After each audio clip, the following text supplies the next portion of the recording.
name is Mac Haddo. For those who don't know me, I'm the Senior Fellow on Public Policy with the American Kratom Association, and we welcome all of you for this important update as we enter a new legislative season in 2025, where we hope that we're going to have success in building on the 13 states that have passed the Kratom Consumer Protection Acts in various forms, depending on the legislative framework that they're operating with in their states. We've got a tremendous opportunity, and I want to emphasize that positive word as an opportunity in order to move the number of states into higher territory, because the message resonates that when we base our message on science, when we demonstrate that the policy of bans doesn't work, it creates more problems than it actually solves, and it creates real problems with adulterated products and a black market for people that endangers the safety of the constituents in those states where they lean towards a ban. And I think that the evolving science that continues to support the message that we have is really going to be positive. I'm joined here by Laura Romney and John Shinholzer. Both are, I hope, are well known to you, and they're going to address some of the local bans here in a couple of minutes. But to get started, I wanted to give you a couple of updates that I think are consistent with this optimistic message that I hope we all take away from what we're doing here. And we're going to talk about some of the challenges we face, obviously, and we have to do that in order to have a clear understanding of what the pathway that we need to adopt and follow as we go forward. We had a great meeting with the New Jersey Medical Examiners Board that was evaluating whether or not they should endorse CJ's law, which is the law that promotes a ban in the state of New Jersey, named after a constituent that purportedly had died of kratom. We've reviewed the circumstances in that case, and it is our opinion that it's not a solid message that kratom was the sole substance that was responsible for the death of that young man. We understand and empathize with the family, but there are other issues involved, and the autopsy clearly reveals that.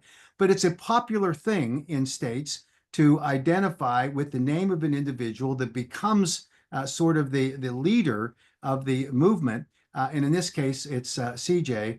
And of course, that has a higher percentage of passage of legislation when you can associate it with the empathy to a real person. And we understand that.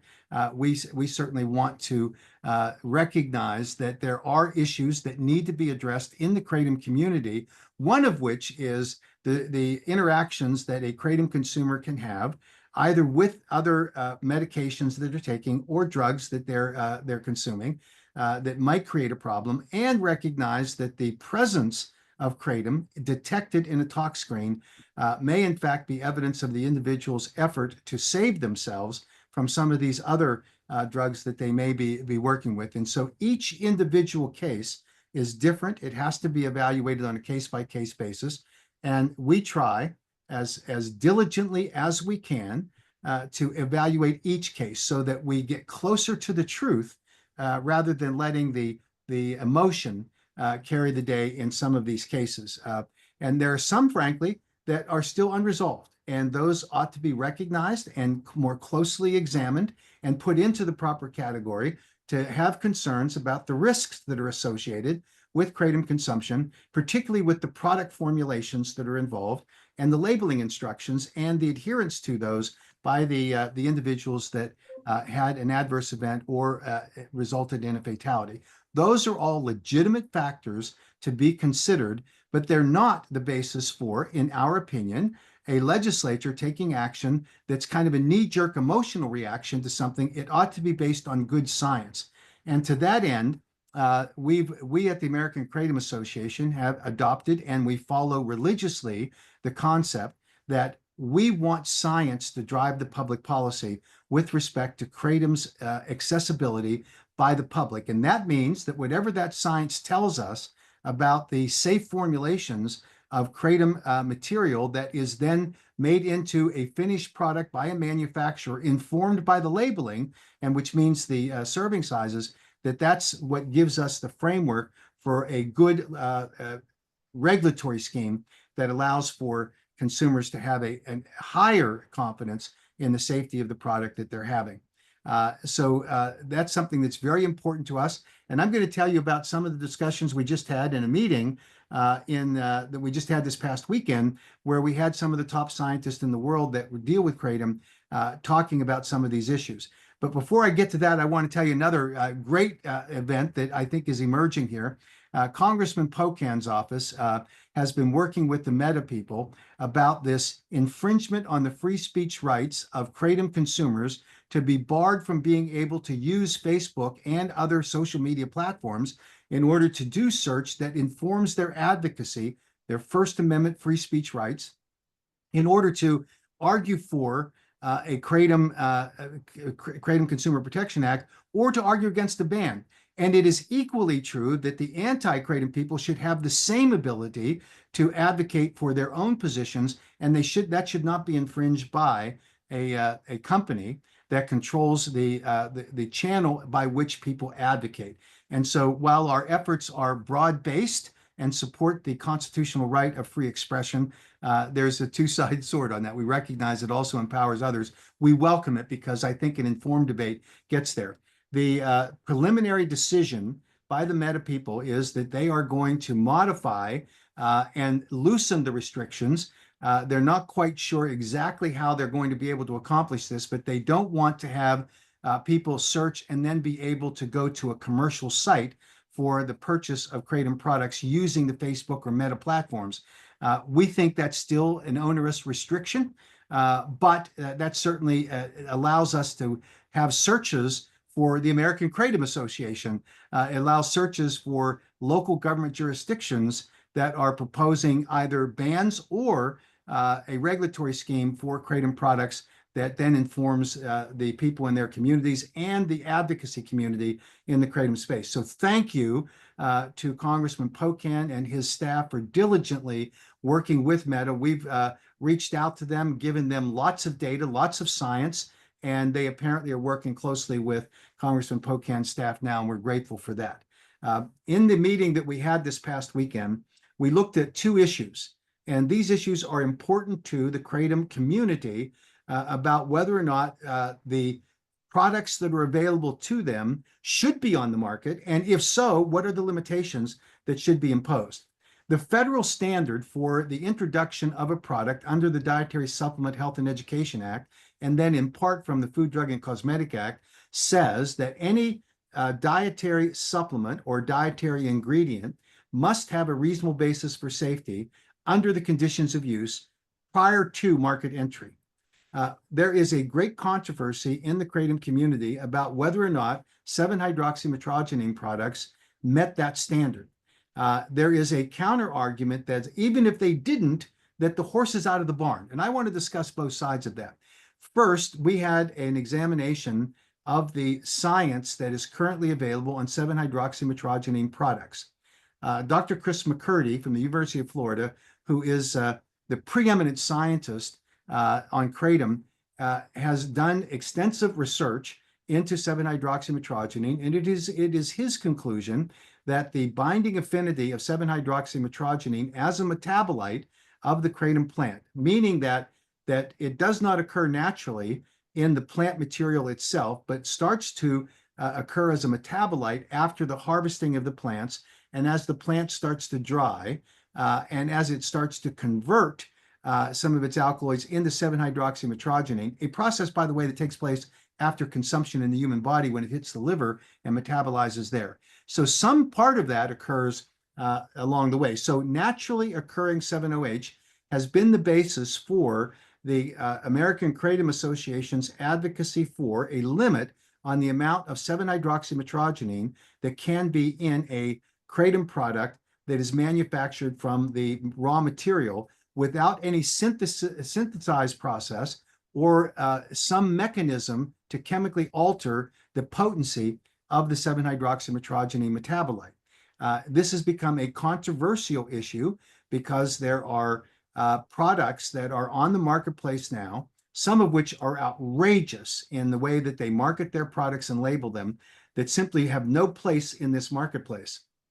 But there are some products who represent that they have met the requisite standard under the Food, Drug, and Cosmetic Act and DSHEA that says that prior to market entry, they had a sufficient basis for safety, and that their market experience has proven that there are no major adverse events that are associated with 7-hydroxymetrogenine products that are properly labeled with indications for use, meaning the labeling and the serving sizes.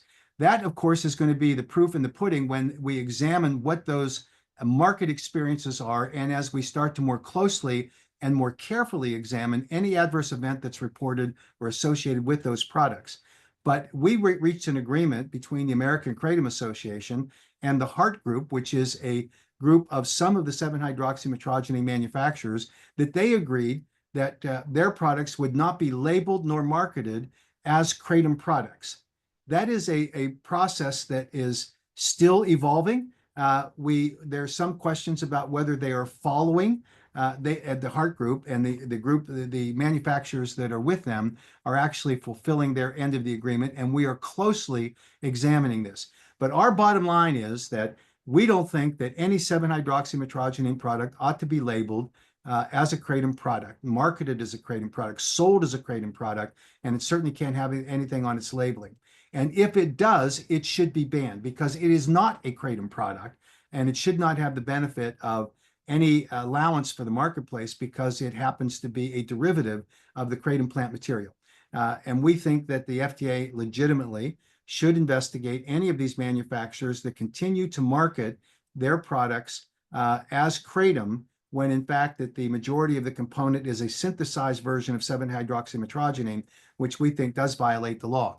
There are some people that say that 7-hydroxymetrogenine is an unapproved drug.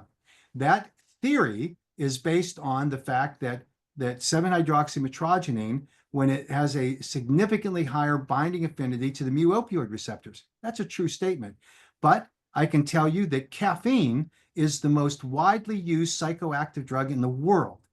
We all consume caffeine, at least most of us do, during the day. So there are areas where products can be manufactured using caffeine, even though the FDA sets the standard. I think it's 500 milligrams a day is the standard, and anything above that could contribute to cardiac arrest or a death if it's marketed. And so they're not allowed to market those kind of products. We think that a similar regulatory scheme needs to be imposed on 7-hydroxymetrogenine products that identify what safe levels, if they exist at all, what they are, and that those manufacturers have to meet that standard. What we want to do is not allow a consumer to be misinformed or misled when they show up to buy a product and they see 7-hydroxymetrogenine in some synthesized or enhanced potency formulation marketed as a kratom product. Nor should they be exposed to a 7-hydroxymetrogenine product that doesn't accurately portray what is in that product and whether it is a naturally occurring metabolite in the process of the metabolism of the plant, or if it's been synthesized in some way to increase its potency. So this is not a clear A or B. This needs to be evaluated on a case-by-case product basis. And so there's a big controversy in the industry. There are some manufacturers in the kratom industry who are very concerned about this, not because they're concerned, in my opinion, about the safety of consumers, but rather about the erosion of market share because it's competing directly against their products. That's a fair consideration in a competitive marketplace, and there are lots of tools that are available for those manufacturers to avail themselves of in order to compete against products like that. But the legislation should not be a mechanism in order to manipulate the marketplace to the advantage of one group or another. Science should do that, not the bottom line or the profits of some of these companies. So this is a difficult issue. We want to go back and rely upon the science, and that's what we got a lot of information from some of the leading scientists. And from a pragmatic standpoint, I think that the decision and the recommendation that we came of a group of vendors who were present in the meeting and received this information, they acknowledged that we really shouldn't be in the business of saying this product is out and that product's not, but rather let science dictate and then let the regulators appropriately develop the framework for those regulations. And we're going to articulate that as best we can in a consensus document that will be circulating in the next couple of weeks. The second issue that we examined, and it's an important one, is that we looked at combination products. What is the safety profile of combination products? You have CBD kratom, you have caffeine and kratom products, you have kava kratom products. And so this is a controversial issue in the marketplace. We asked the scientists to come in. One of the leading manufacturers of a kava kratom combination product presented data of a study. The independent researchers who evaluated the safety study raised some significant concerns about whether or not that safety study actually met the required standard for a scientific research to justify the safety of their product. It's an open question, and it's something that's going to have to be evaluated by regulators as they go forward. This is again, another controversial product, but from my perspective and that of the American Kratom Association, we're not in the business of saying what products can or cannot be on the marketplace. We want science to dictate it and each manufacturer to justify based on their reasonable basis for safety, which includes scientific research and evidence, the data that is supplied to the regulators to justify the safety profile of their products. We welcome that, we encourage it, and we want it to continue to go forward. This is a controversial issue. And to the extent that it's controversial, it doesn't mean that somebody's right or wrong. It means that we need to find a consensus as we go forward here, and has not been the position of the American Kratom Association to try to pick winners and losers in the marketplace, but rather to protect the safety of consumers. And we'll continue to do that. And we get lots of criticism from some of these manufacturers who decide that they want to have it their way or the highway. And it's just not the position that we're going to be in. We're going to stay firm with the principle that we rely upon science, and it's informed by the views of these leading scientists in the world. There are sometimes disagreements between those scientists. And when that happens, it's a healthy discussion. And ultimately, it has to come down to an assessment of what the validity of the evidence and data that's presented in order to justify the position. For example, with kratom, it's easy. We know that there are eons of data that show that consumers have had a very positive experience with the consumption of kratom, both in Southeast Asia and to a different extent in the United States, with the difference in the United States being that there's a different product formulation of products than what was consumed in Southeast Asia for centuries. And so we have to accommodate that, understand it, and get our arms around it and let science actually inform us about that. But we've had several decades of that kind of experience data and science, over 300 articles, peer-reviewed published articles on kratom itself. The evidence on these other products is much thinner, and that's why we have to look more critically at those, and we'll continue to do so. We look forward to sharing with all of you that evidence and data as it is published, evolves, and as we observe in the marketplace, the decisions by regulators that are going to evaluate whether the safety profile of these products meets or exceeds the minimum standards for market entry and continued sale of products to their consumers. It is about one thing: risk. There sometimes are inconclusive data that would argue one way or the other about the specific safety profile. But if you look at elevated risk and what that risk threshold is, as to whether or not you cut it off and say, we're not going to let that risk be exceeded, then of course we get to a regulatory framework that allows for these regulators to make those kinds of decisions to protect consumers. And we're going to rely on science informing those regulators to do that. So I know there's lots of controversy about this, and I'm going to talk about that in a second. But first, I wanted to give some time to Laura and John. They've been on the front lines on assignment to go out and work in the local jurisdictions, because we see that a new battleground in the last year that has emerged by the anti-kratom constituencies is in these local governments. And it's a question of resources spreading us thin in those cases. And so we're going to give, I invite Laura and John to talk about some of their experiences and give you an outline of how we're going to, from the American Kratom Association standpoint, deal with these local governments. So Laura, I'll turn it over to you first, and then you and John can figure out what order you want to go to. Sure. Hey, it's good to see everybody tonight. And we're excited because there's some big things happening. I check my email every day, and it just seems like there's more and more local bands popping up and opportunities for a lot of education out there. And this is when we absolutely need to rely on all of you as Kratom advocates. Please reach out to any of us here at the American Kratom Association and let us know if there's something that you see.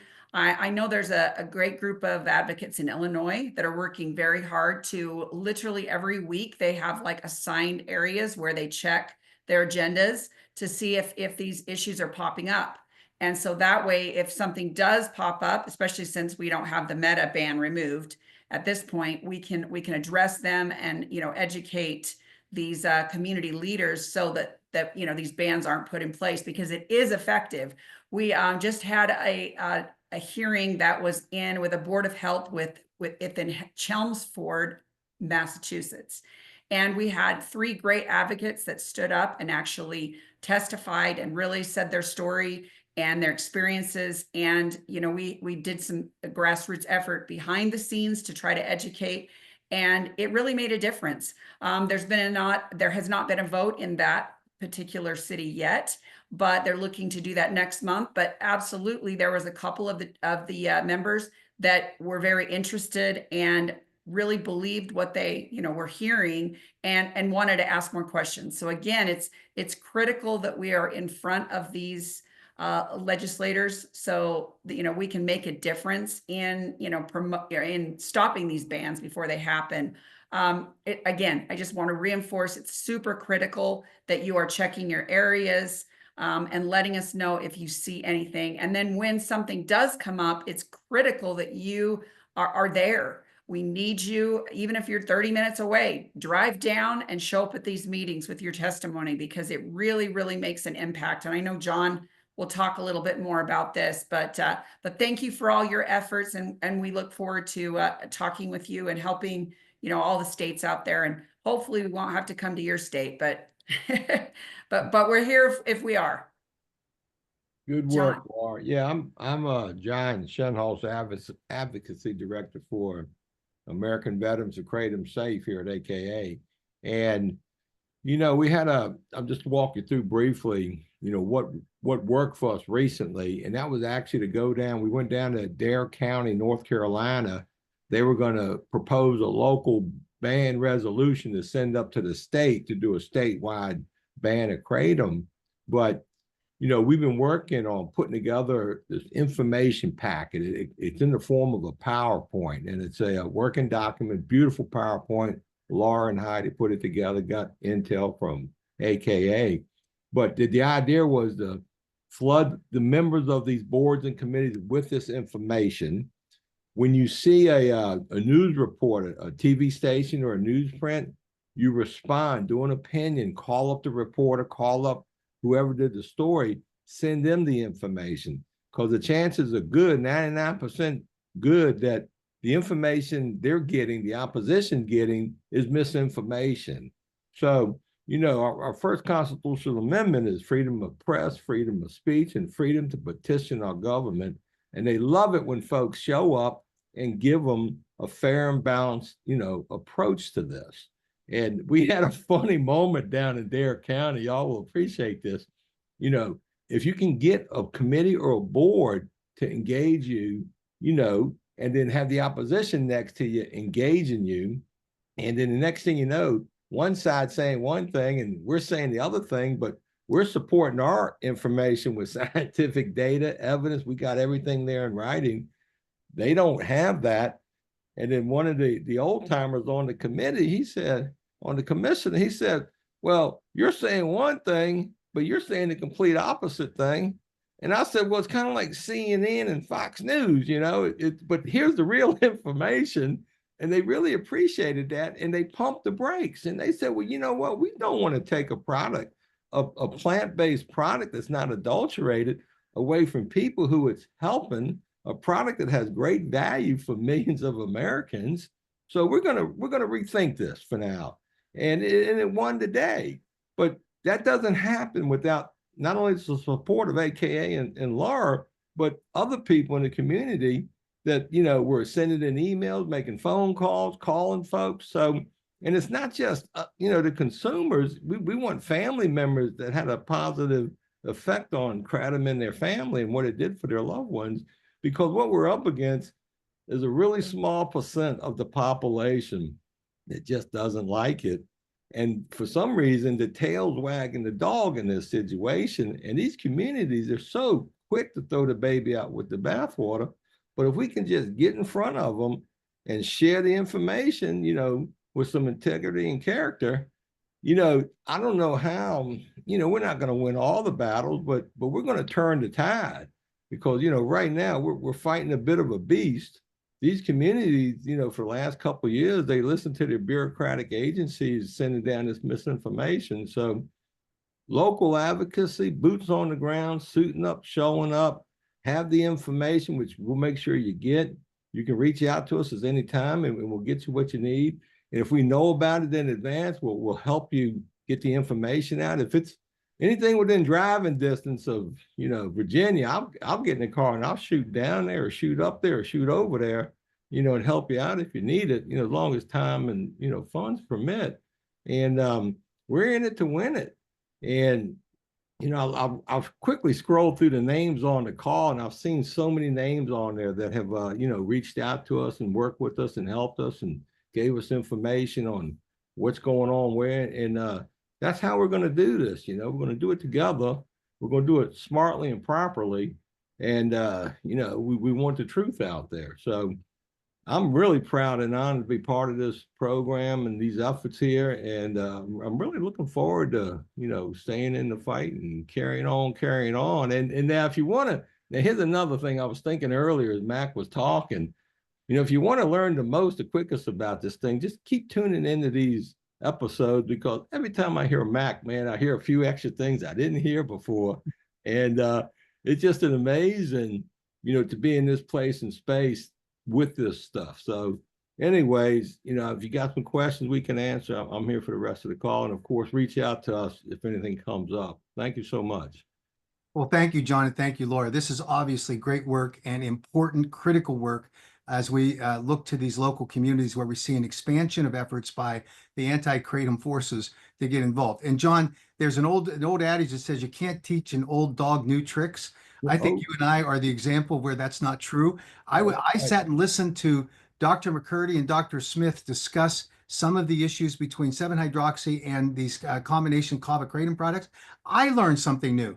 And so we have to be open to it and understand that our perceptions that we may have had about something we believe to be a fact need to be modified. And I've seen it when I started out in working on this project, which I thought was going to be a couple of months in 2016 on kratom. I said some things that were flat wrong because I believed them at the time. It seemed to be informed by the science, but the science has evolved now where we understand kratom much better, and it needs to be reflected in the way that we describe it, the way we advocate for it, and recognize that evolving science informs us in a way that forces us to correct misstatements, however unintentional they might have been. They certainly weren't trying to mislead people, but the reality of the current understanding of science is important. So we need to pay attention to that and be open to changes. And by the way, we invite you to ask questions in the Q&A. I've been barraged with questions for the last 2 weeks and asked to address this as we announce this webinar. And I want to do this. And that is the tension between the Global Kratom Coalition and the American Kratom Association. There are some who want to characterize this as a personality clash between J.W. Ross, who heads the Global Kratom Coalition, and Mac Haddo. I can assure you that is not true. It serves the interest of some to be able to say, oh, well, this is a personality clash. I was discussing this issue with some of in the meeting in this past weekend with the scientists and the vendors. And I told them a story about an experience I had when I was 16 years old. I was walking down the hallway at school, and a kid named Vernon came up from behind and knocked me down and kicked me after he knocked me down, and we got into a scuffle. I did not know that Vernon was upset with me. I didn't know why he was upset with me. He was a very popular kid in high school. He was on the football team. He was a star football player. He was well known and popular in the school. I was a kid from the poor side of town. I didn't have the ability to do anything to make me popular in high school. And why was he picking on me? And I found out later that in a French class, which I only took because I had to go through 2 years of a foreign language as a class, in a French class, I was asked by the teacher to come up to the front of the class and participate in a role-playing exercise with various French phrases. And I was asked to say to a girl that was standing there, her name was Judy, "Et tu jolie." Now, I'm not very good at French, wasn't good then, didn't score well. That is to say, you're pretty. And I guess Vernon, that was Vernon's girlfriend. And he was offended that I had said "Et tu jolie" to his girlfriend. I had no idea that was why. We ended up in the vice principal for discipline's office, which tells you about the high school that I went to, that they had a vice president or vice principal for discipline. And his name was Nick Novelli. And he gave us a lecture about how we couldn't have these kinds of fights in the hallways at school. And he asked us, why we were fighting. And I said, I have no idea. I don't know. And Vernon was unwilling to say anything. And so Principal Novelli said, well, you guys are adults now. He said, I'm going to leave the room and I want you two to resolve this as adults. He said, so and I'm going to come back in a couple of minutes and we'll see what kind of progress you made. Vice Principal Novelli left the room. I stood up, Vernon stood up, and he sucker punched me. Again, I had no idea. And when Vice Principal Novelli came back in the room, I had a bloody nose and a black eye. And that's the way adults resolve things, right? That is a good parallel to what is going on in this industry today. This is not a a personality disagreement. This is a policy disagreement. And I will acknowledge that there are significant differences in the way that the American Kratom Association approaches the regulatory scheme that should be in place under the Kratom Consumer Protection Acts, which we have proven works because we have 13 that have passed. And unfortunately, the difference in policy between Mr. Ross and myself is just that. And it's not something that needs to be characterized as anything but that, but calling it a personality clash gives cover to it, because then people scurry to say, well, let's go around that. Let's talk about the policy. Here's the bottom line. And I think it's important that we all pull together as best we can in the same direction in order to protect consumer access to Kratom products. An organization that is a trade organization should not interfere with consumer access for the market advantage of one product or another. I think we need to stay away from that as best we can. And in this case, I think that it's more of a competition thing. I can tell you what the American Kratom Association does not do. We don't go to meetings that are held by the Global Kratom Coalition, and we do not hire paid protesters to accost people that attend a meeting that they're holding. That happened in Rhode Island. And this is important, by the way. Rhode Island was scheduled for what we call a Kratom Industry Council Summit meeting, where we had a group of scientists who were there in order to inform the staff of the governor of Rhode Island, whom you all know vetoed the Kratom Consumer Protection Act after it had passed the legislature. And the purpose of this meeting was to give them the opportunity to meet with these scientists and ask questions. They were exposed to the harassment of paid protesters who did not even know why they were there. They didn't know what they were protesting at. They were handed signs. They were told to just harass anybody that went into the building. And you can see on the video that was produced by the local television station, one of those leaders of that group actually confronting Jack Henningfield as he was entering the building. That is unconscionable. That's unnecessary. It is ridiculous. And it impeded our efforts in order to advance the understanding of science in Rhode Island, so that the governor's staff could go back and report to him about what the safety profile of Kratom was. That was disappointing. We have published text messages from Mr. Ross where he specifically calls out a circumstance and says, we have got to prove that this was the American Kratom Association doing something, which we didn't do, by the way, and we need to prove it so that we can get the old guard to throw him out, meaning me. This is an objective to remove Mac Haddo. It is a personal issue, one-sided. It's Vern coming up and sucker punching me about Et tu jolie. There's no reason for this. We can have a legitimate policy disagreement and we can resolve these things. They have a podcaster who all of you can go. It's Joe Sokol. And he goes on and goes after the AK in the most absurd. And I could just tell you generally that 95% of what he says is just plain malarkey. You just have to look at the inductive, this is my opinion, just look at the inductive reasoning about some of the conclusions that he tries to draw by plucking things off the internet and trying to make it a big deal. He's wrong. And this is an example. He makes a big deal about the fact that the AK didn't have any office space.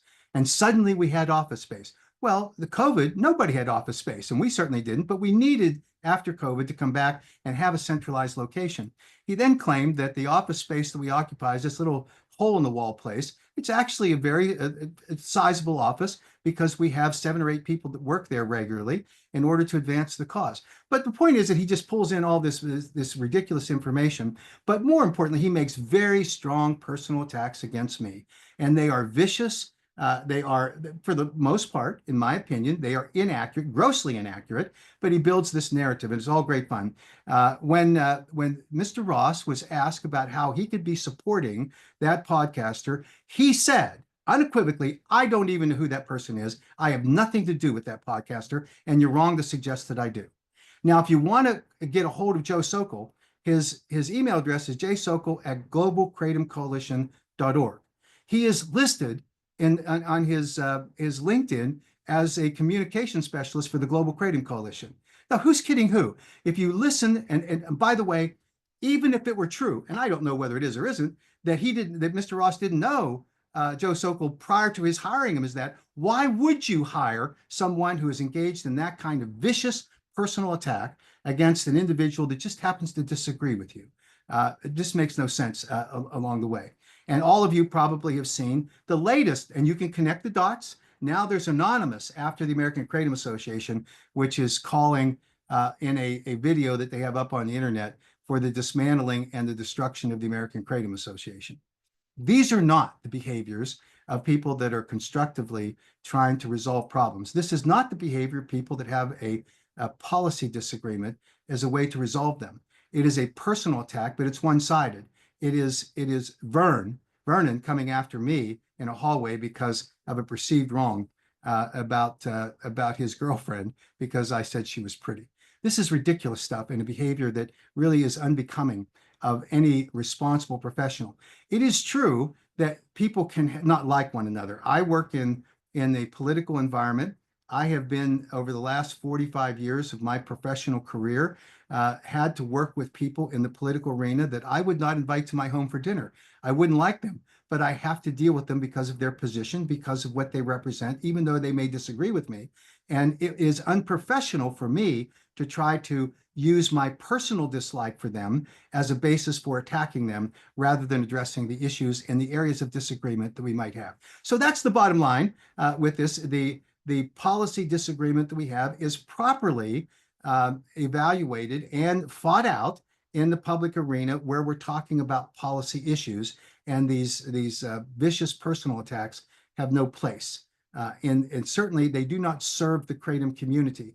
And I would suggest that any company, vendor in the Kratom space that supports that individual trying to, saying, oh, it's just a personality clash when it's not, needs to reevaluate their support for that organization.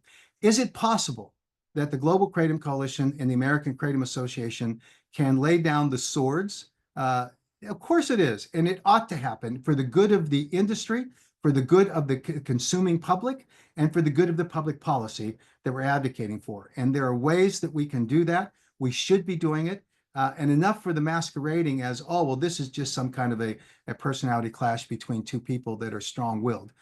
Because I can assure you on my end, it's not. And you haven't heard any from the American Kratom Association or from me personally, any using surrogates to go out and attack the Global Kratom Coalition or Mr. Ross personally about anything.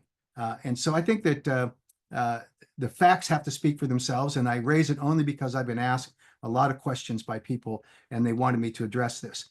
Let me tell you, if we can shift to a description of what the landscape is for states that we're going to be working in the 2025 legislative session. There are already some hot spots that have developed where we have proposed legislation to ban kratom.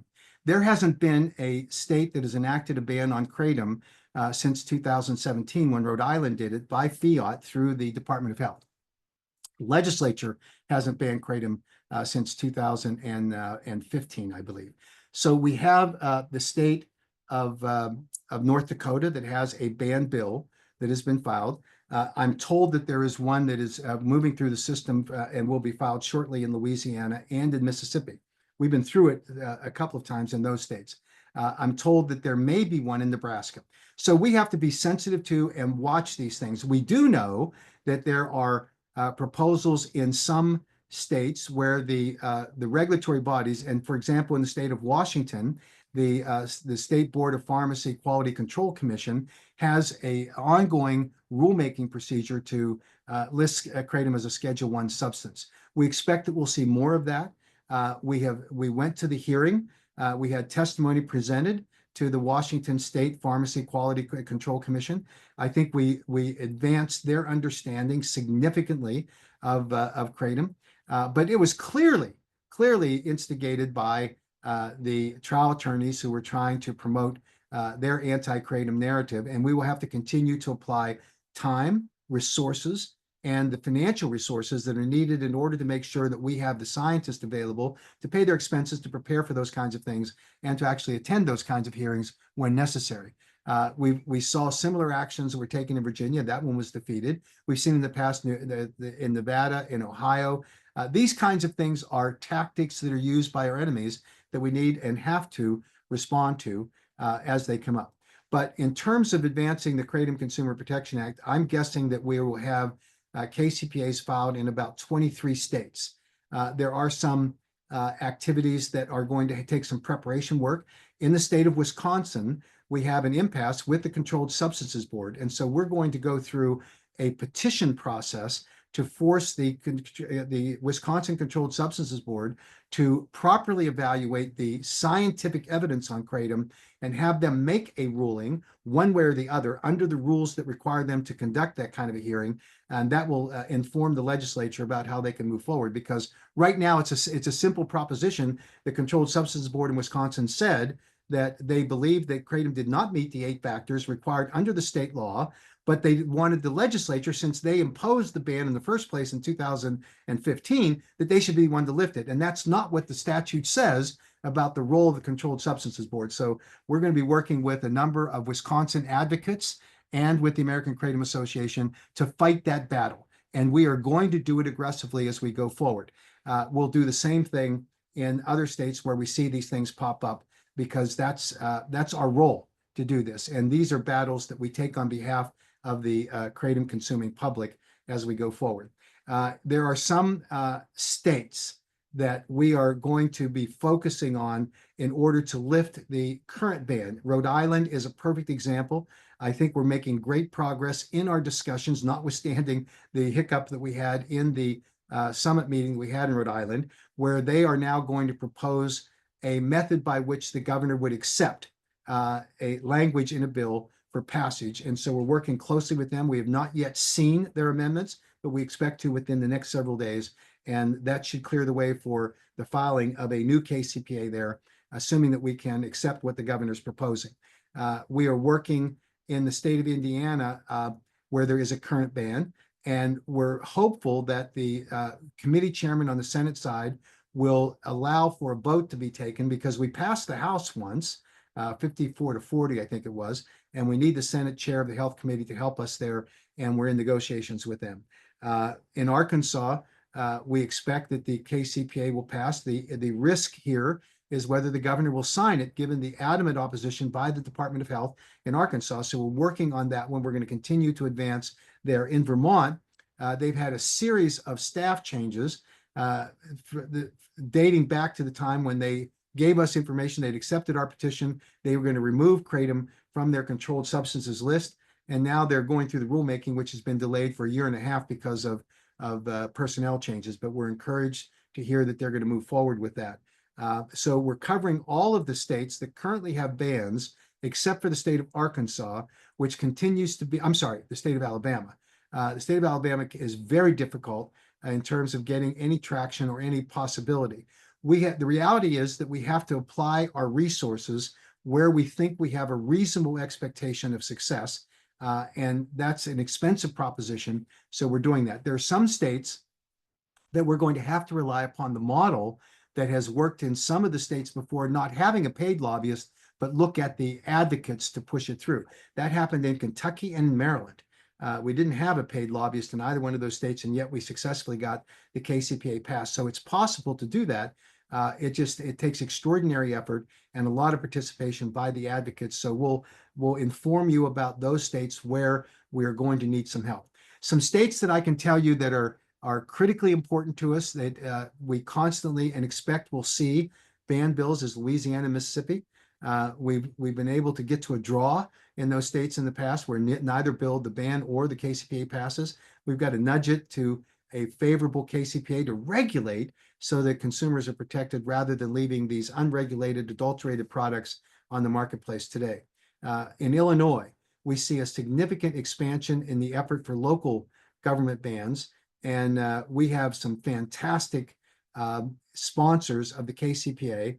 The floor majority leader in the House and the Senate majority leader are both strong. They are our co-sponsors, and we are looking great. The only problem might be some competing legislation from other kratom groups that have a more complicated regulatory scheme, I'll say, that makes it very difficult to get passed. But we think that the KCPA that we're advocating for will receive passage. So with that, just be assured that we're working hard on these things. We're going to be active in as many states as we can be. So with that, I'm going to go to some of the questions that have been posed here, and you can add them as we go. We'll try to get through them.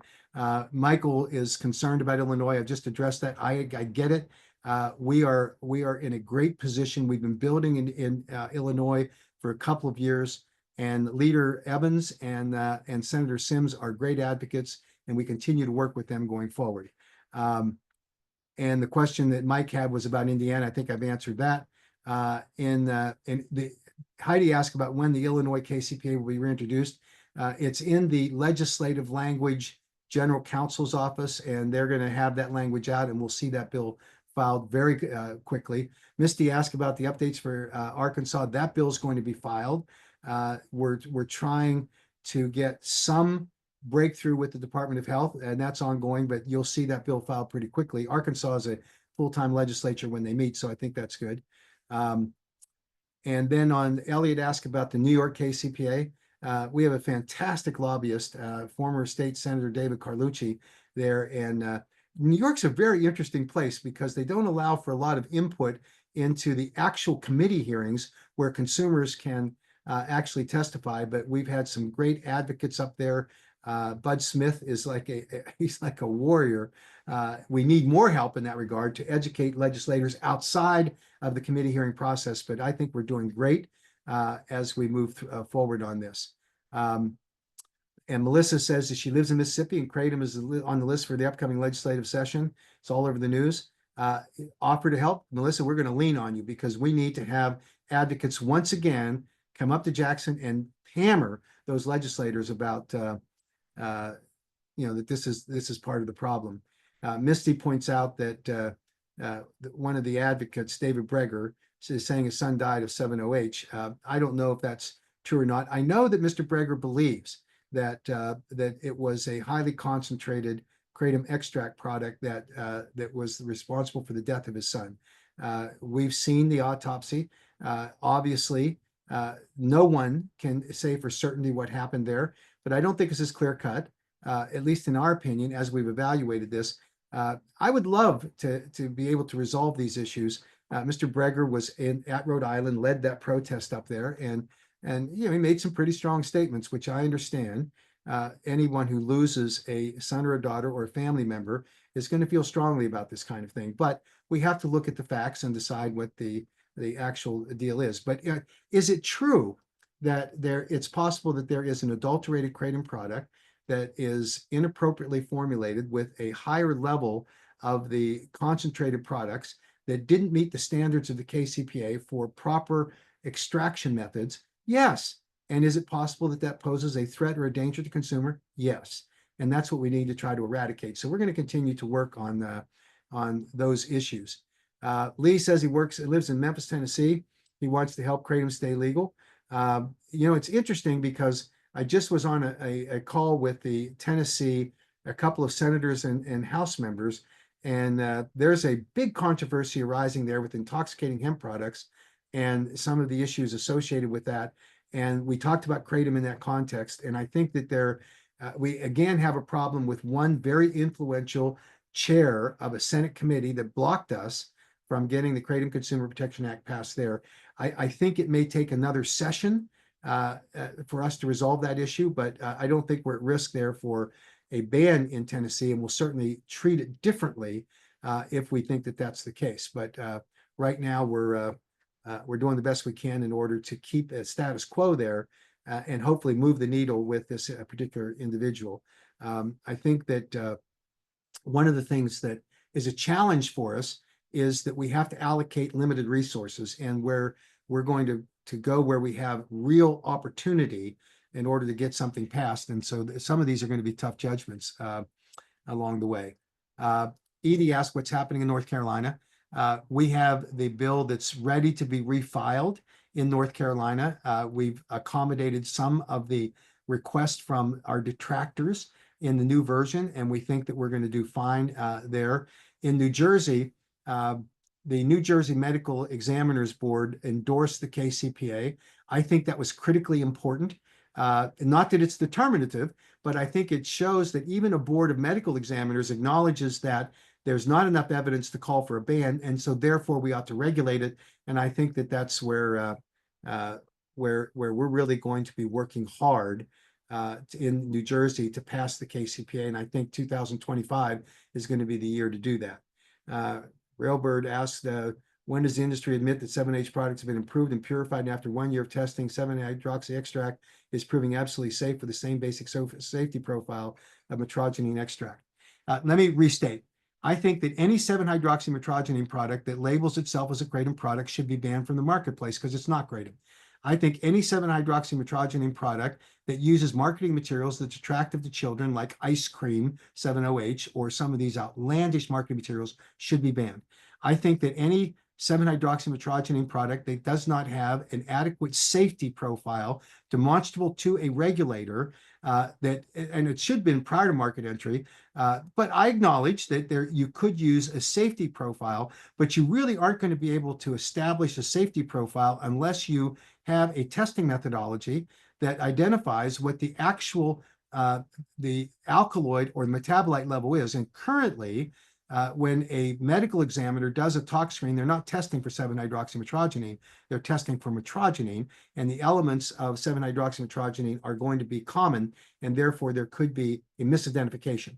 So I think that all of us need to be open to this discussion, but not for those products that are clearly violative, and certainly a responsible 7-OH manufacturing industry has to come to the reality that they don't get a free ride on the backs of the Kratom industry along the way. This is a difficult, controversial issue, and it would be easy to just jump on the bandwagon and say we should ban all 7-OH products.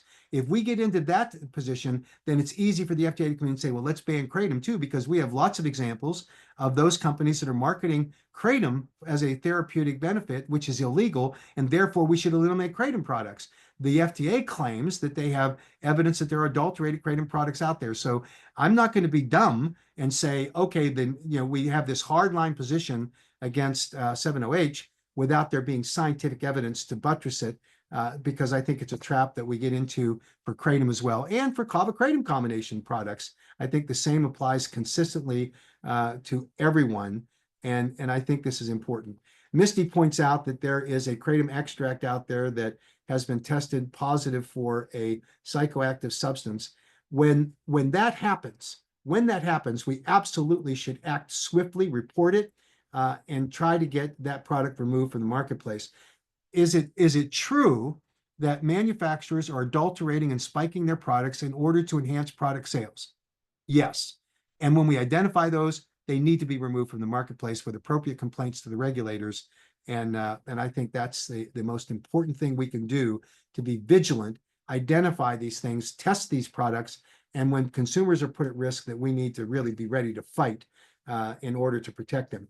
We have filed at the American Kratom Association more than 100 complaints to the FDA that identify product manufacturers who are illegally marketing their kratom products as having therapeutic benefits that are prescribed by the law not to be legal. We're going to take those to the Federal Trade Commission because the FDA apparently doesn't want to do anything about those. They're arguing resource allocation and all that. But we want to protect consumers. And so I think that's the bottom line. Alexander asked whether there's any updates on the federal KCPA. Yes, we're going to refile in this new Congress a new version of the KCPA. It's in with the attorneys right now. We're going to make a couple of slight modifications in order to accommodate some of the issues raised by the FDA that we hope will eliminate some of their objections, which they've gotten traction with. I wouldn't call them insignificant, but I think there's a way that we can reach an accommodation for it and still maintain the integrity of the KCPA to make sure that kratom products are not unfairly regulated by the FDA by abusing their regulatory authority. Now, the FDA is obviously not going to like the federal KCPA. They don't like it. But I think there's an interesting opportunity that's available with this new administration. You're going to see some changes at the FDA. You're going to see a change of leadership. And we hope that there will be an opportunity for people at the FDA to see that the opportunity to regulate is absolutely an important imperative to stop the FDA from doing this kind of thing. And so we just need to fight, and the federal KCPA legislation will accommodate that along the way. Misty says someone has told her that the AK is trying to squeeze out small batch vendors, then it's too expensive to be on the GMP list. So this is one of the complaints that Mr. Sokol, the GMP, the Global Kratom Coalition leader, one of their leaders, says about what I said. I have said consistently, and he was one of the ones who accused me of this, to say that I was trying to put him out of business because he was a small manufacturer. And I said, the first phrase of what I said was, yes, I am. And then he cuts it off. And I continued to say, unless you are willing to comply with the good manufacturing practices required by the Food and Drug Administration, that if they were doing their job, you would be out of business if you didn't. Now, the FDA is not doing their job right now because they're trying to ban kratom as a Schedule I substance rather than interdict individual vendors. The small batch vendors, whatever that classification is, whether they like it or not, or whether I like it or not, have an obligation today to comply with requirements for good manufacturing practices for any dietary supplement or dietary ingredient. You don't get a pass because you're small. You don't get a pass because you think you're right. And while there are some people out there that say, I have the constitutional right of free speech to manufacture a product and market it as I want because I know it's safe. You don't.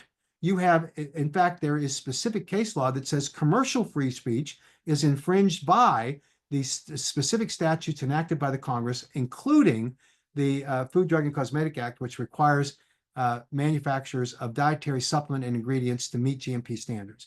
The AKA GMP program is designed to help inform consumers. These companies are willing to adhere to good manufacturing practices. Not that we endorse their products because we don't know what their products are, but we know that the facility in which these products are manufactured meet GMP standards. And that's, of course, the standard that's most important to make sure you don't get cross-contamination, that you don't allow for contaminants to get through. There's testing requirements, and these are expensive. I acknowledge it, but that's a rule imposed by the federal law that requires manufacturers to meet this. And if you can't do it alone, you've got to consolidate and you've got to pool resources so that you can do it. And I think that that's important. And to the extent that it infringes on the small vendor from being in this space, I'm sorry to hear that, but it's a ticking time bomb if we don't make every manufacturer, big or small, adhere to these GMP practices, because then you end up with salmonella contamination or cross-contamination from one batch to another that is prescribed by and circumscribed by the good manufacturing practices. So I can't make an apology for it. It's just a standard that has to be done. And then Misty makes the point that she's waiting for the FDA to release their ascending dose study results, and that she's going to have gray hair by that time. Actually, they have. Now, they haven't done it in the way that we would like. It should be up on their website, but they have presented this material. We have the document that clearly lays out what their findings were. We know without question that their single ascending dose study demonstrated that at 12 grams, that the only adverse event that was observed was nausea, which is considered to be a minor adverse event. Anyone who consumes that volume of plant raw material in a 5-minute period will likely experience nausea. And guess what? The placebo cohort in that study experienced exactly that. Both the kratom cohort and the placebo cohort consuming 12 grams in a 5-minute period of that plant material experienced nausea. They called the study off because they knew that it was pointless. And they actually say that kratom was well tolerated at all dose levels up to that 12 grams. The FDA had predicted that you would see serious adverse events at 6 to 8 grams, and they couldn't prove that. So while we don't have an honest FDA, we don't have the publication of that data on the FDA and kratom website, which they should. We at least have a public acknowledgement by the FDA of material that they presented at conferences. And if you'll ping me for it, I'll send it to you. In fact, I think we have it up on our website, but if we don't, I'll make sure that we have it so that everyone can circulate it because the results of that are clear, unequivocal as we go forward here. So I think that's all the questions that we have that are up. Let me just close with this. Families are messy, and we are a family. And there are occasions where we get into circumstances where we have disagreements, and there's nothing wrong with that. Policy disagreements. I am optimistic that we are going to have a very good year in getting KCPAs passed, in moving the needle on informing public policy officials and including the local jurisdictions where we give them good scientific-based data. I'm encouraged by the terrific efforts like Laura Romney and John Chinholzer and all of the advocacy community. And many of you are on this call tonight. I'm telling you that we cannot do this without you. The voices that you share and amplify to these government officials is critically important, and we need you there. We need you to sacrifice a little more, step up a little harder, and let's pull together. I'm confident that we'll find some accommodation. I'm hopeful with this spat that's going on between the Global Kratom Coalition and the American Kratom Association. It is not our doing, and it's not this personality clash. It is a policy disagreement that properly should be addressed, and we should negotiate and find a way to work together, at least to draw some boundaries about what we can agree on and what we can't, and not be fighting one another with some of these ridiculous attacks and tactics that are just simply destructive. I want to achieve that, and I'm willing to do whatever it takes in order to do that. I hope everyone will join us in that effort as we go forward. But until then, accepting the one-off to say, well, this is just a personality clash is nonsense. It's not. This is a policy disagreement, as I've said. So given all that, we'll close this meeting and just say thank you to each one of you for your dedication to the cause that we have. I know not every one of you on this call has that same dedication. I know some of our anti-kratom people are there, and that's fine. They want to know what we're doing, and so I've been a little circumspect on some of the description of some of our activities because I don't want to give them a roadmap to where we're focusing some of our efforts. But be assured that we are fighting the good fight in every location that we can in order to get as many states to pass the Kratom Consumer Protection Act as possible, and we'll continue to do that. We're enormously grateful for all the help that we get and support that we get. We continue to need it. And I hope that we'll not be distracted by some of this sidebar nonsense and really focus on the big picture here, which is a common goal that we all share as we go forward. So with that, I'll say thank you. And I appreciate each one of you for joining us here this evening.